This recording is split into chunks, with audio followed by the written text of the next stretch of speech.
Hey my beautiful people, welcome back to my channel. As you know, my name is Lorraine. If this is your first time, welcome aboard. Guys, happy Tuesday. Today's Monday for me. I always say this, but I'm trying my hardest to have a better schedule where I can actually post at least every Tuesday or Thursday, or both if I can, for you guys. But yeah, so I wanted to today I'm in my car doing my video because it's a little bit more quiet out here, and I did not want the time to go by and I didn't get to post anything. So I decided to, you know what, let me just get it done by any means, right? So this is where I'm at. Guys, don't forget to subscribe to my channel, turn on your post notification bell so whenever I post new content you are notified, and comment down below, guys. Let me know what your thoughts are, what you would like to hear me talk about. But yeah, don't mind anything that's going on behind me. Like I said, I was in my car. I'm getting this video done in my car because it's much quieter in here. But yeah, so I wanted to talk today about understanding who you are as a person, and why that's very important. So obviously I didn't do a ton of research on this topic because this is something that's near and dear to me, and I think I have a good understanding of what that means. And so I'm gonna talk from just my experience. So a lot of what I'm saying will be from what I've noticed, and as well as from my own experience.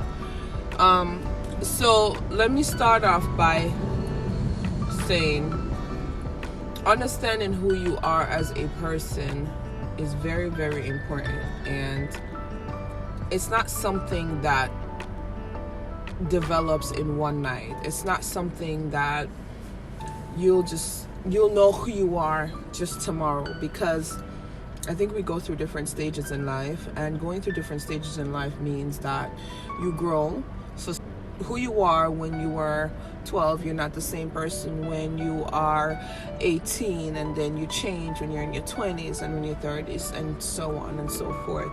So I believe it's a constant development. So therefore, some of the things that would serve you, the younger you, will not be the same as the older you, because those things have to constantly develop. Those things, it's kind of like approaching those things in small doses. So you have to understand where you are, what level you are, and at what time you are.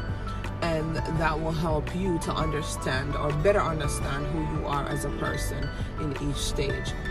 From personal experience, one of the things I realized was I'm a very kind-hearted person, and I used to be that person that did not know how to say no, that I didn't fully understand who I was as a person. Like I said, some of the things that worked for you when you were younger is not the same things that work for you now, or in a different stage, right? And I was a person that found it, I didn't like to say no to people because I was such a people pleaser. I was such a person that I want to see everybody happy, and I feel like I didn't understand this about myself, which I didn't notice until I got older, is that I was more of an advocate, which I'll speak more on later. But yeah, so I found myself, I would put myself aside a lot of the times to accommodate people. While that may be good as a selfless act at times, there has to be balance with that. You start realizing that you are either stagnant or you're just always coming last. See, they have this thing that they say, the good guy always finish last. I understand it 100%, right? It's not always true. I don't think it goes for every single scenario, but I definitely get the concept of what that statement means, because I felt like the effort that I would put out for everybody else, or how I'll pour out into everybody else, I did not get that back. I didn't think I was getting that back, right? So why was I like that? That kind of bothered me. I started looking into myself, and it wasn't until I decided to start my change journey where I was also finding new things about myself. I started realizing that there are also some things that would trigger me, or some things that would make me react a certain kind of way, which I just didn't understand why those things would trigger me, right? So I got a little bit more and more curious, and then I started to dig a little bit deeper. And this is why I always talk about doing the work, because I feel like there's almost always a root cause to the why you may react to certain things, why your emotions are the way they are, why you like things or why you don't like things, or just how you approach things in general. I feel like there's always something that triggers that. And some of those things I can tell you right now were some of the biases that I was raised with. We all have these cultural biases from how we were raised and people that we were raised around. I was raised around a strong Christian family, and certain things just was not acceptable, which is fine. But now that I've gotten older and I realized that their interpretation of some of the things that was in the Bible, or that is in the Bible, is I interpret those things completely differently. And I absolutely have to have discipline. Absolutely, there's certain laws that's laid out that God have lined out for us to keep us disciplined and in place as Christian people or as believers. Absolutely, I'm not going against that whatsoever. But I do believe that some of those things were taken out of context and created these biases or created these walls around the way that we think as children, and you grew up with those biases. And of course, those things are what you approach the world with. You look at some people and you feel that if you're not that way, then you're less than. If you don't have these things, then something is wrong with you. If you don't look a certain way, then something is wrong with you. So you create this thought process around a person that is so-called doing well according to their interpretation of what the Bible says, or their interpretation of what is good, or what they consider to be successful. Then that's the person you need to follow. That's the person you need to, be like. So it took the need for each person to, it took the need for each person to develop who they are without comparing themselves to somebody else or what is considered successful. Hope that made sense, right? One thing I learned is that you should be striving for peace, not what's successful to my neighbor, not what's successful to my mom, not what's considered successful to my siblings, because we all don't have the same needs and desires. We all don't have the same assignment. We don't want the same things in life. Not always, right? It's like you didn't get the chance to look into you and to go through the stages of understanding who you are as a person, because you already had this blueprint of what you should be. So it kind of like took the work out of it, took the fun out of it, took the uniqueness out of it, because everybody strives to be who they say that's the it person, that's the model, that's who you're supposed to be. So people tend to not do the work. But then it also takes away from understanding why we operate the way that we operate, why people are so unhappy, because you're striving to be somebody that you weren't meant to be. You're striving to achieve something that is not fulfilling to you. So you find that takes away from you finding the inner peace that you're supposed to find, because you don't understand who you are as a person. I believe that understanding who you are is 100% important. It's imperative that we learn and understand who we are, what we like, what are the things that trigger us, what are the things that we strive for, what makes us happy, what makes us sad, what gives us peace, right? So, with that being said, I am going to jump into some things that I did that kind of helped me to understand. I was very, very aware. As I got to a certain age, I was more aware of my surroundings and the people around me. So, like for instance, I've shared this in a past video where my dad has 10 of us. We have all been separated because it's a lot of different mothers. But the few that I've gotten some kind of chance to interact with, it kind of, I'm glad I did at the age that I did, because the younger me, we would not have gotten along, or the younger me would not have caught the things that I did and used it as a learning lesson. To look at some of the behavioral patterns that is coming across all of us, because I wanted to know, where did that trigger from? Is there any truth to anything that I've just developed from or transferred over to me? I can't find the right word right now, but what are some of the behaviors that came over, if that's a thing? So I started looking into those things, and I also looked at my mother's side of the family, and I started realizing there was one thing that I wanted where it felt like it wasn't as important to my mother's side of the family. And it was, I was craving to have togetherness in my family. I wanted us to get together all the time. I want to be the one that if we're having something, we're celebrating and just trying to get everybody together. And it just didn't seem like we were very segregated. They were very, my mother and her children over here, my aunt and hers over there, my grandma and theirs over there. And it's like, everybody's like, every so often we get together, but it's kind of like, it wasn't to me like, it was family, but I think I could see the disconnect, right? It wasn't what I was craving. Same thing, my dad was very distant. My grandma, it's kind of like, they have a set of people here, like they say, oh, this is the family, like, right? This is like, yeah, the diehard family, but then everybody else over here is like, yeah, their family, we know their family, but it's like, and I always wondered, why would I want that? So when I thought about me and having children, I wanted a lot of kids. It felt like I was being annoying to everybody, and I just didn't understand why they didn't have the same interest as me. So one of the things I did was I also did a personality test, and I realized that I'm a big advocate. I advocate for people at work. I advocate for people everywhere. I'm that person that will see the person in the road and just end up in an argument over somebody I don't know. I didn't understand why I was like that. But that was me. Even in school, I find myself protecting people, but how I get into it, I don't know. I have no idea. So long and the short, those were just a couple things that I was realizing about myself, and I didn't know. As a teenager, I did not know how to manage my emotions. I just did not know how. I still struggle with that today, because if I feel something, I have to say it. The good thing is that I've learned is once I say it, I don't necessarily need to hold on to it. I could get over something just like that, as long as I got a chance to express what I felt.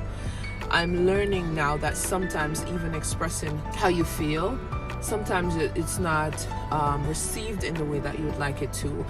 That means sometimes you may not get an apology, sometimes the person may not be remorseful for what happened, but I've learned that I'm okay with that, and a part of that is me understanding who I am. I don't need your apology to feel okay. I made a decision to say what I have to say and to let it go and to walk away. I don't need your apology in order to move on and let go. I made a decision to do that, and I'm just okay and comfortable with that, and a part of that is just me growing and understanding who I am as a person. What are the things that drive me? What are the things that triggers me, and why they trigger me? And when I realized that the world will never be just black or white, I became comfortable with that.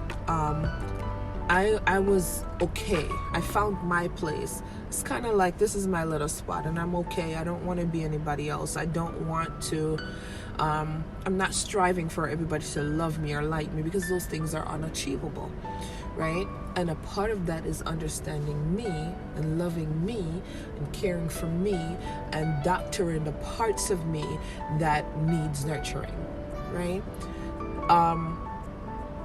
And it took time, guys, and I'm still a work in progress. I say this all the time. I was able, when I started looking into that mirror and saying, I really like who I am, is when I realized how much I've grown, and I realized that I literally understand myself a lot better. I don't say that because it's easy to say and it sounds good, or that's what society say you're supposed to say. That's not what it is. I say that because I honestly, truly believe that I've made so much progress in understanding who I am as a person. So some of those things that used to trigger me because of what somebody else might have said, or I feel like somebody felt or meant, or to me, I've learned how to filter those things and just understand. If somebody says something about me, it goes through a process first. The first thing is that true? Do you believe that about yourself? If I don't, I just trash it. I trash it. So it's a lot easier for me to navigate life just because I have the ability, I have the control to say what I'm accepting internally and versus what's externally. I've also learned that there's no way I'm going to control everything else and control other people. I can control what I do, and I'll say this all the time, and that's something that I apply to almost everything that I do in life. Before I approach it, before I start letting it stress me out, and don't get me wrong, I'm human, but before I start letting it stress me out, one of the things that I do, I run it through this filter. Can I control it? Is there something that I can do differently to change that story? Or is it something that I can't do anything about and I just have to let it pass, let it run its course? And sometimes I just have to do that. And that's when my nonchalant attitude come out. It's not because I don't care, but what am I going to do? Right? And then I get into beast mode. If it's something that I feel like, okay, you have the ability to make a difference or to change the outcome of this, then I approach it differently. But I no longer get into this fight of trying to control everything in a specific direction.